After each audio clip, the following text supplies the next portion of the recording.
वक्फ bill के ऊपर मोहर लग गई। आज जेपीसी की अंतिम बैठक थी। वैसे तो जो डिस्कशन हुआ था वो क्लॉज बाय क्लॉज वाला 27 तारीख को हुआ था, लेकिन मैंने आपको उस दिन भी बताया था कि अभी एक फाइनल बैठक और होगी जिसमें जो फाइनल ड्राफ्ट है उसको अप्रूव किया जाएगा और फाइनल ड्राफ्ट को अप्रूव करके और डिसेंट नोट मांग लिए गए कि साहब आप लोग 4 बजे जो है वो डिसेंट नोट भेज दीजिए। 10 बजे मीटिंग थी और 10 बजे मीटिंग में जो ड्राफ्ट बनाया हुआ था कुछ 650 पेज की वो पूरी रिपोर्ट थी और 650 पेज की रिपोर्ट अप्रूव हो गई 16/11 से, तो सॉरी 14/11 से वो रिपोर्ट अप्रूव हो गई और 14/11 से अप्रूव होके अब वो चली जाएगी। इसके ऊपर जो है वो रोना धोना मचा हुआ है। जी हाँ, क्या रोना धोना क्यों मचा हुआ है? रोना धोना इसलिए मचा हुआ है कि भाई हज़रत ओवैसी की बात नहीं सुनी जा रही है, इमरान मसूद की बात नहीं सुनी जा रही है। इमरान मसूद अपना सर पीट रहे हैं और कह रहे हैं कि साहब ये क्या हो रहा है। और ए राजा ने तो ये कहा भाई ये देखिए कि ये पूरा फार्स है। क्यों फार्स है? कि साहब देखिए 10 बजे मीटिंग है और हमको 650 पेज की रिपोर्ट जो है वो रात में मिलती है 10 बजे, और ये कहा जाता है हमको कि साहब कि आप कल 10 बजे यहाँ आइए और उस मीटिंग पे अपने इस रिपोर्ट पर जो भी आपका डिसेंट नोट है वो आप डिसेंट नोट भी दीजिए। तो बताइए हमारे लिए ये कैसे पॉसिबल है? भाई तुमको तो पता था ना पहले से, 27 तारीख को कह दिया गया था ना कि 29 तारीख को मीटिंग होगी और 29 तारीख को मीटिंग में आपको बाद में जो भी पसंद ना हो उसके ऊपर आपको डिसेंट नोट देना है। ये भी बात तय हो गई थी ना, ये बता दिया गया था ना आपको। आपको तो हर चीज़ पर आपको अपना ऑब्जेक्शन लगाना है, क्योंकि आप लोगों का काम ही है ऑब्जेक्शन लगाना। आपको तो हर चीज़ में खुराफात करनी है, हर चीज़ में टंगड़ी अड़ानी है, हर खीर में नमक डालना है। हज़रत ओवैसी क्या कह रहे हैं? हज़रत ओवैसी तो बड़ी गज़ब की बातें कर रहे हैं साहब। एक मीटिंग में बोल रहे थे कि साहब की ये जो वक्फ है ये हमारी इबादत का हिस्सा है और ये वक्फ में ये अमेंडमेंट जो कर रहे हैं उसको करके जो हमारी इबादत है उसमें खलल डाल रहे हैं। ओ भाई लोगों, 2013 के बाद ही तो सारे ऑब्जेक्शंस आना आरंभ हुए ना। 2013 के पहले तो ये समस्याएं थी नहीं। आपने 2013 के बाद ही तो ज़ोर शोर से कब्ज़ा आरंभ किया था। 2013 से लेके और 2024 के बीच में 11 साल में आपने 3 गुना आपकी ज़मीनें कर ली। और 3 गुना ज़मीनें कैसे कर ली? ऐसे नहीं कर ली कि कोई आप लोग जो है वो कोई भाई नए लोग आ गए और उन्होंने वक्फ कर दी ज़मीनें।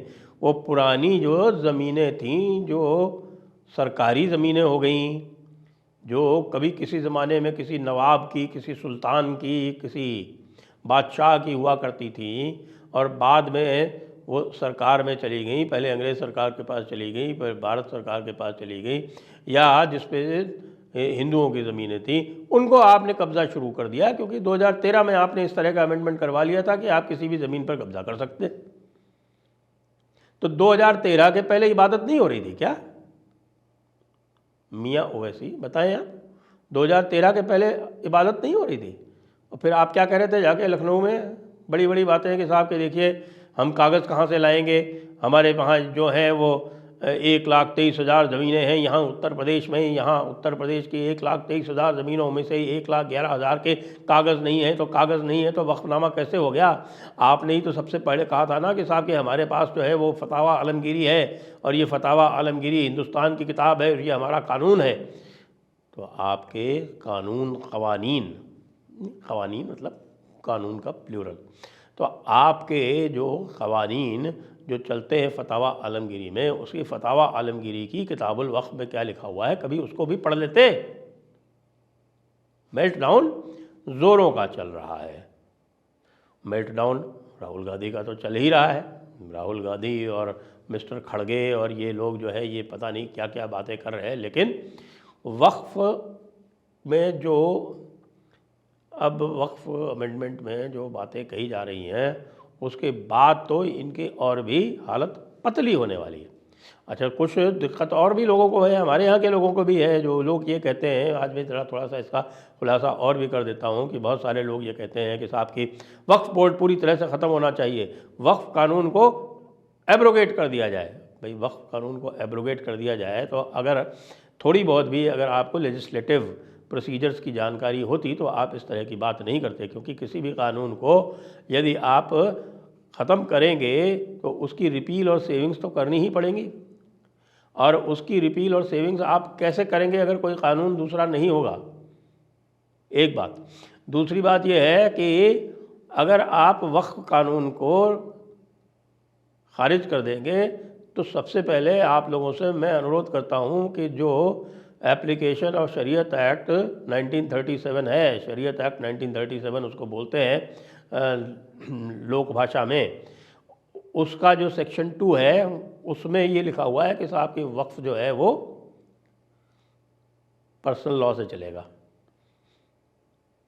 तो फिर वो वक्फ पर्सनल लॉ से चलेगा तो फिर तो आपके हाथ से कतई गया वो, क्योंकि वो पर्सनल लॉ से चलेगा तो उसका जो कुछ भी निर्धारण है, उसके जो कुछ भी क़वानीन बनाने हैं वो तो फिर मुसलमान ही बनाएंगे, जैसे कि वो बनाते हैं अपने अगल जो दूसरे पर्सनल लॉ है उसके अंदर, और उसका जो एडजुडिकेशन भी होगा वो उसी पर्सनल लॉ के हिसाब से होगा। तो आप ये चाहते हैं कि एक जो लॉ बना हुआ है उसको अमेंड करके सेकुलराइज न किया जाए, उसको पूरी तरह से मुसलमानों के हाथ में सौंप दिया जाए, इससे बड़ी कोई मूर्खता की बात नहीं हो सकती।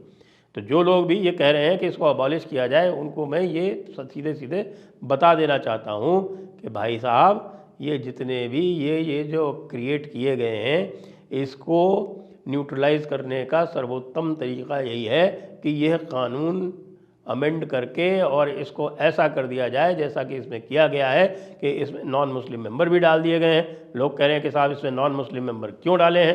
भाई नॉन मुस्लिम मेंबर इसलिए डाले हैं क्योंकि आप लोगों ने ही 2013 में अमेंडमेंट करके जो सुप्रीम कोर्ट ने एक कानून ले डाउन किया था कि वक्फ जो है वो केवल मुस्लिमों के बीच में रहेगा और इसके अंतर्गत और कोई नहीं आएगा, आपने ही 2013 में इसमें अमेंडमेंट करवा के इसको नॉन मुसलमानों पर भी लागू कर दिया था। तो जब गैर मुसलमानों पर आपने लागू कर दिया तो भाई हम सारे लोग इंटरेस्टेड हो गए ना।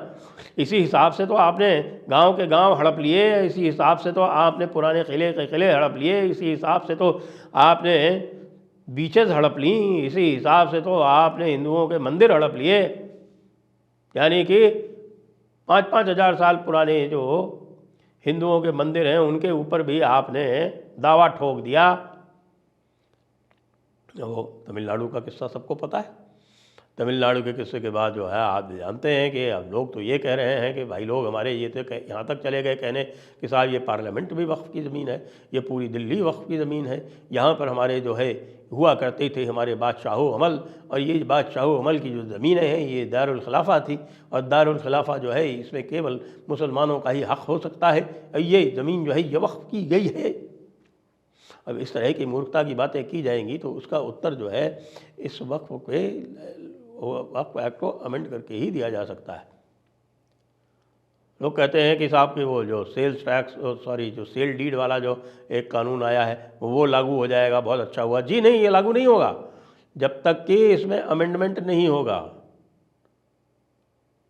इसकी जो भी इसके अंतर्गत हुआ है उसको अंडू करने के लिए कानून का बने रहना अत्यंत आवश्यक है, नहीं तो जो कुछ भी इसमें उल्टे पुल्टे हुए हैं वो सब सेव हो जाएंगे।